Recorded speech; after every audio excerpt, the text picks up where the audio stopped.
Buenas noches compañeros, nosotros les vamos a hablar sobre qué es el riesgo y nuestro grupo está conformado por Sharon Baides, Jennifer Paz, Karen Calderón, Jessica Duwinson, Navia Morales y mi persona Yaneli Ortiz. Iniciamos con qué es la gestión de riesgos. Y el control de riesgos sirve, entre otras cosas, para cumplir los objetivos de la empresa, para proteger el patrimonio y para evitar los efectos negativos de riesgos inesperados a través del control de los mismos, que en caso de no ser suficientes se deben tener métodos de transferencia de dichos riesgos para minimizar su impacto en la empresa.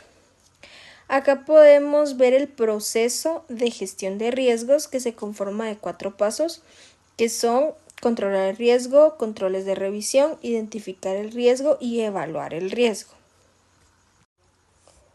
¿Para qué se utiliza la auditoría en gestión de riesgos? La auditoría en gestión de riesgos se utiliza para comprobar que los controles que la compañía tiene en sus manuales de procedimientos son reales y se llevan a cabo, para determinar que la metodología y los sistemas de control de riesgos son adecuados para la actividad de la empresa y para analizar los riesgos de la empresa para detectar posibles desviaciones no autorizadas o que incumplan con los objetivos de la empresa. El modelo de 4 líneas de defensa que se utiliza normalmente. 1. Controles ejercidos por la gerencia y medidas de controles internos. 2. Control de riesgo, que reportan directamente al comité de auditoría o al comité directivo de la empresa. 3. Auditoría interna. 4. Auditoría externa, sin influencia directa de las partes internas de la compañía. Como anteriormente se nos explicó, los riesgos inherentes a auditoría se refieren a que existe una posibilidad de errores o irregularidades en los estados financieros de una entidad, sin tener en cuenta los controles internos que puedan estar en su lugar. Les presentaré algunos ejemplos de que pueden ser algunos riesgos inherentes. Podría ser la complejidad de las transacciones, ya que si una empresa realiza transacciones financieras complejas, no derivados o las funciones de adquisiciones, el riesgo de error aumenta. Los cambios en regulaciones. Cuando hay cambios significativos en las normativas contables o fiscales, la empresa puede tener dificultades para adaptarse, lo que puede llevar a errores en la presentación de los informes. También tenemos lo que es las estimaciones contables. Las estimaciones, como las depreciaciones o la provisión para cuentas incobrables, pueden ser subjetivas y por lo tanto propensas a errores. También puede ser las condiciones del mercado. En las industrias que se enfrentan a la alta volatilidad, como la tecnología o la energía, el riesgo inherente puede ser mayor debido a la incertidumbre en las proyecciones financieras. También podemos poner como un riesgo el fraude, ya que es la posibilidad de fraude interno o externo que aumenta el riesgo inherente, especialmente en las empresas con controles muy débiles. Y por último, podríamos presentar como ejemplo los cambios en la dirección o en la gestión. En un cambio en la alta dirección puede llevar a decisiones que afecten la integridad de los estados financieros. Estos ejemplos presentados son algunos que se podrían poner, pero cada entidad es única y por lo tanto puede presentar diferentes niveles de riesgos inherentes. Continuando con la exposición, tenemos lo que es el riesgo residual y el riesgo residual, pues como fue explicado anteriormente, es el riesgo que permanece después de que se han hecho todos los esfuerzos para identificar y eliminar el riesgo, es decir, los controles de mitigación. Eh, Les presento un caso titulado Empresa de Software. Eh, el contexto de este caso pues es sobre una empresa de software que maneja datos confidenciales de sus clientes. incluidos datos personales y financieros. Dado el valor de estos datos, la empresa está preocupada por posibles ciberataques. Dentro de la evaluación de riesgos, encontramos lo que es la identificación del riesgo. De lo que se logra identificar es un ciberataque que va a comprometer los datos de los clientes. Encontramos lo que es la probabilidad, que sería moderada, dada la existencia de amenazas externas como los hackers. También encontramos lo que es el impacto. El impacto sería alto, ya que se tendría una pérdida de confianza de los clientes, multas regulatorias y costos de reparación. También encontramos lo que son las medidas de mitigación que se van a implementar. Entre ellas sería una encriptación de datos sensibles. También se harían capacitaciones a empleados sobre ciberseguridad y también se haría un monitoreo constante de posibles amenazas y auditorías de seguridad periódicas. Dentro del riesgo residual, a pesar de estas medidas, pues el riesgo residual sería un ciberataque avanzado que pudiera superar las defensas existentes como un ataque de día cero, que encontramos la vulnerabilidad que no ha sido descubierta ni solucionada por el proveedor de software. Dentro del riesgo residual encontramos lo que es la probabilidad del riesgo residual, que sería baja, ya que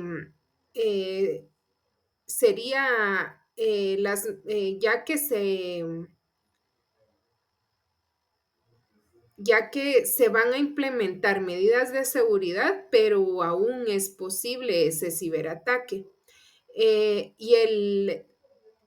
Encontramos como el impacto del riesgo residual sería alto.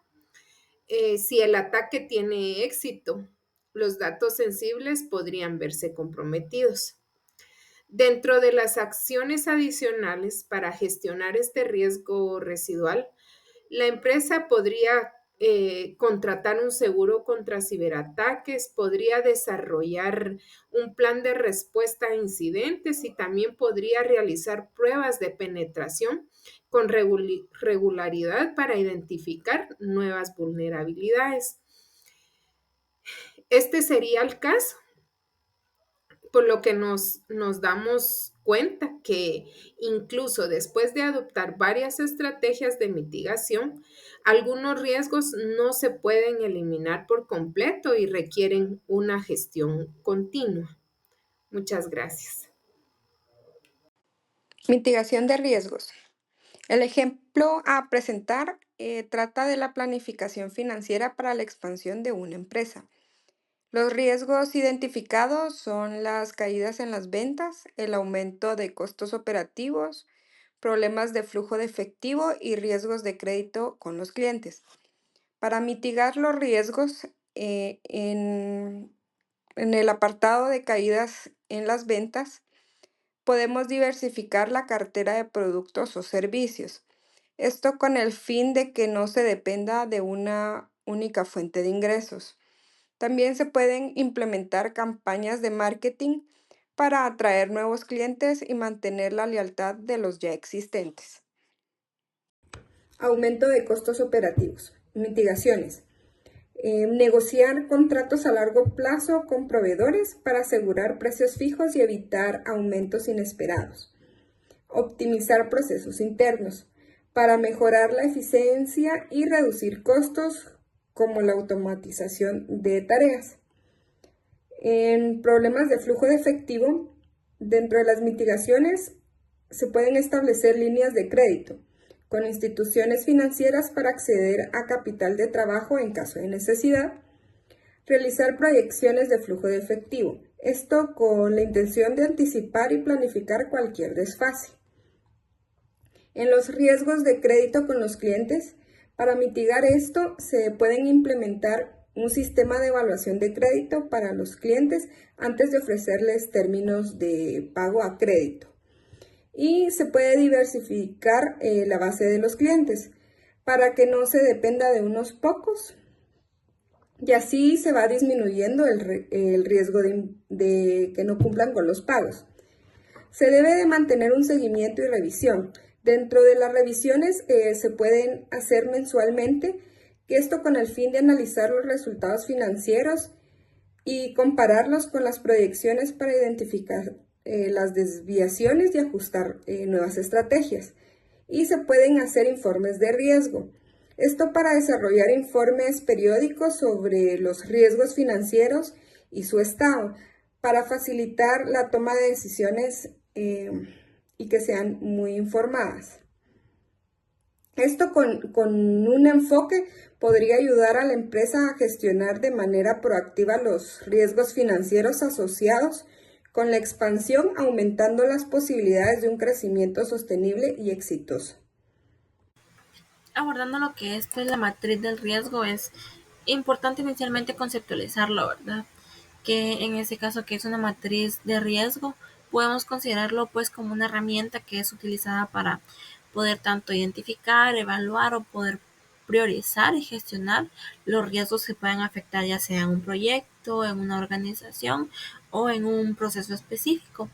En este caso, pues podemos considerar que el objetivo principal de la matriz de riesgo es poder darnos una visualización de los riesgos potenciales para poder evaluar estos y poder determinar la probabilidad de que estos ocurran y también el impacto que pueden tener al momento de que estos ocurran, para poder establecer diversos planes de acción para ya sea mitigarlos y o gestionarlos de una manera adecuada. Ya conociendo lo que es pues una matriz de riesgo, cómo podemos diseñar una de estas herramientas. Podemos considerar tres pasos básicos bastante generalizados, entre los cuales tenemos inicialmente poder identificar los riesgos. Como segundo paso podemos considerar la evaluación tanto de las probabilidades y del impacto, y el último paso que sería pues la elaboración de la matriz del riesgo. El primer paso para poder desarrollar nuestra matriz de riesgos es la identificación del riesgo. En esta etapa, pues básicamente debemos o podemos enlistar todos aquellos eventos de riesgo posibles que puedan ocurrir y también afecten las actividades, ya sea de la empresa, proyecto o de alguna circunstancia específica. Algunos ejemplos pues que podemos enunciar dentro de estos riesgos podrían estar el incumplimiento de un marco regulatorio, el paro de labores por falta de suministros, algún fraude interno, la falta de mano de obra calificada. También pudiera mencionarse el alta rotación del talento humano, accidentes laborales, siniestros o catástrofes naturales. Pueden identificarse o enlistarse muchísimos de los riesgos a los cuales tanto la empresa como algún proyecto pueda estar sujeto a. Ahora bien, vamos a abordar el paso número 2, evaluación de probabilidad e impacto. Luego de tener bien definido todos los eventos probables de riesgo a los que puede estar sujeta una entidad o bien empresa, debemos continuar asignando dos valores a cada uno. Por ejemplo, del 1 al 5 y de A hasta el E, como sigue en esta tabla. Esto lo haremos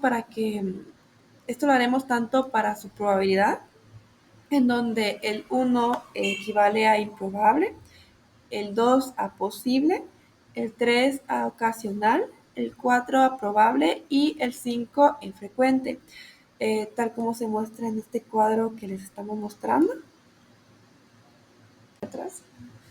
Así como para su impacto, que esto implicaría, en donde tenemos que A es insignificante,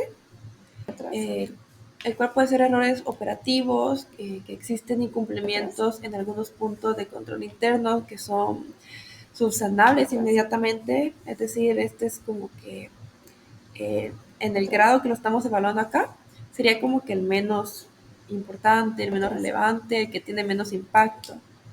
Ahora bien, sigue la B, donde nos dice que es menor.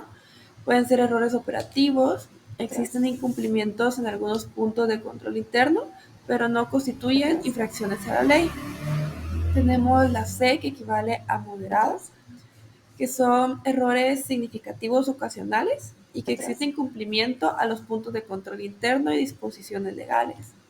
Tenemos el punto D, que es peligroso, y errores, que esos son errores significativos continuos.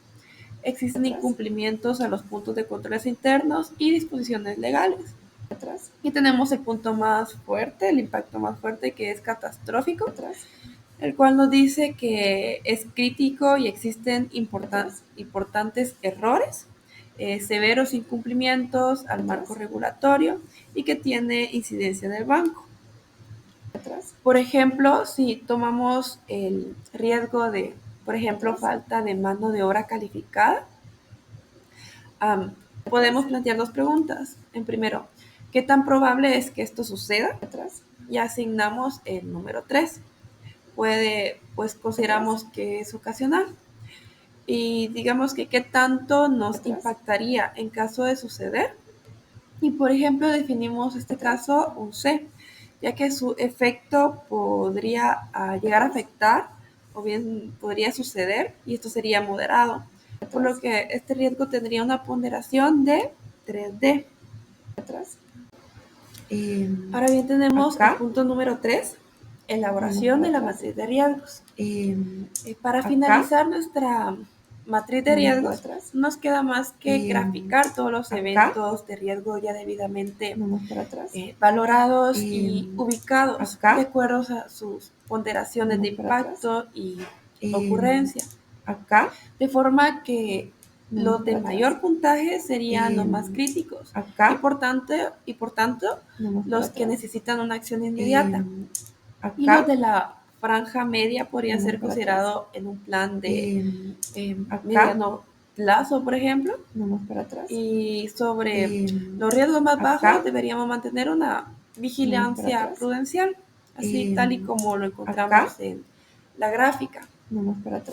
La utilidad de la matriz de riesgos, su versatilidad, tamaño y complejidad puede ser muy diversa. Sin embargo, todos los expertos afirman que se ha constituido en una herramienta útil y dinámica que facilita la identificación, así como de alguna manera el control y análisis de los riesgos a los que podemos ser expuestos como entidad.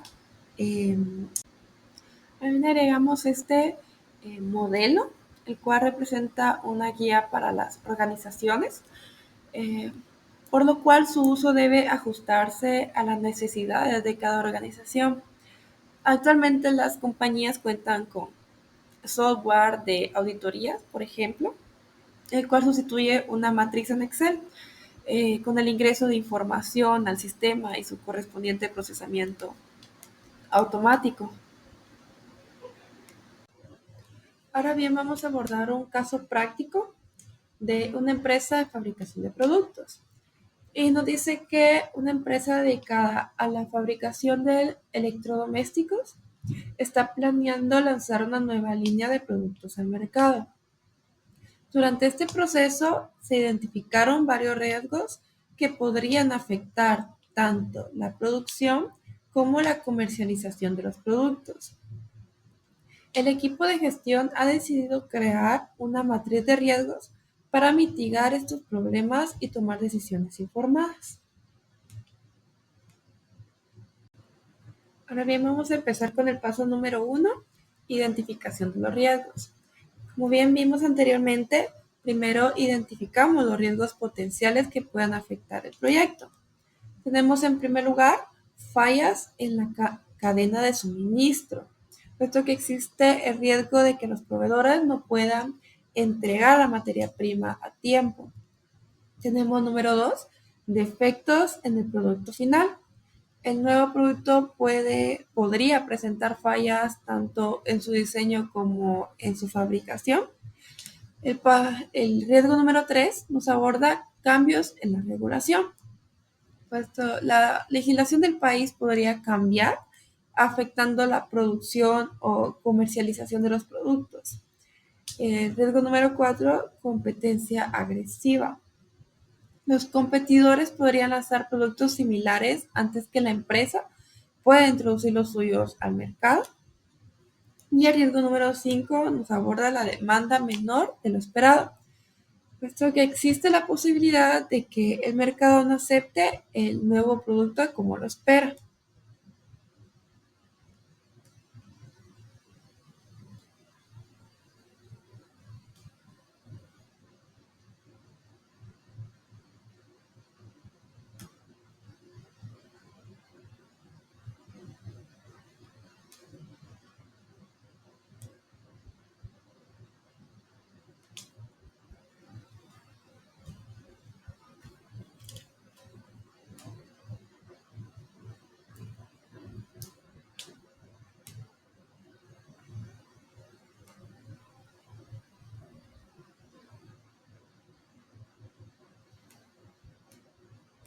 Ahora bien, tenemos el paso número 2, evaluación de los riesgos.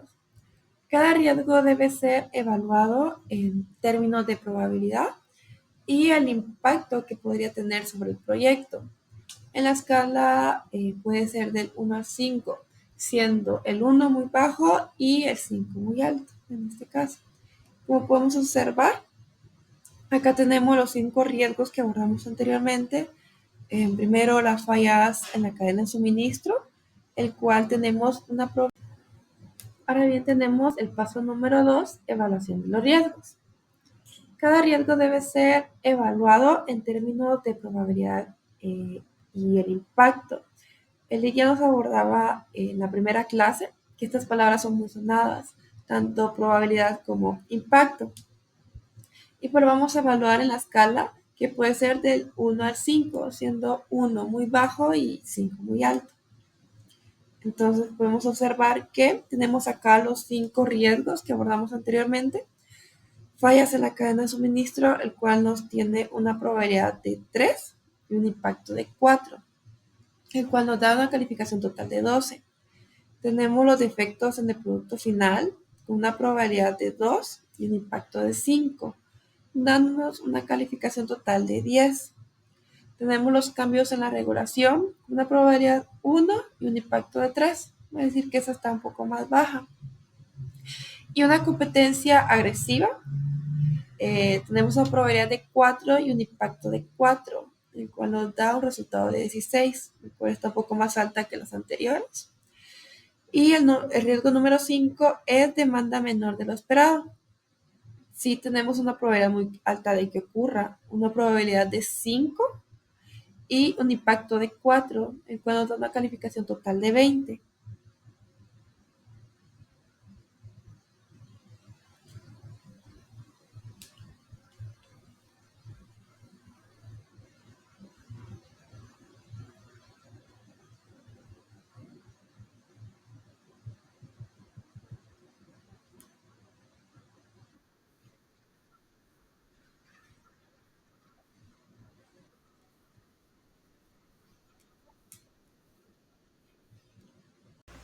Continuando con las realizaciones de nuestra matriz de riesgo, pues tenemos un tercer paso que es pues prácticamente hacer una clasificación de los riesgos.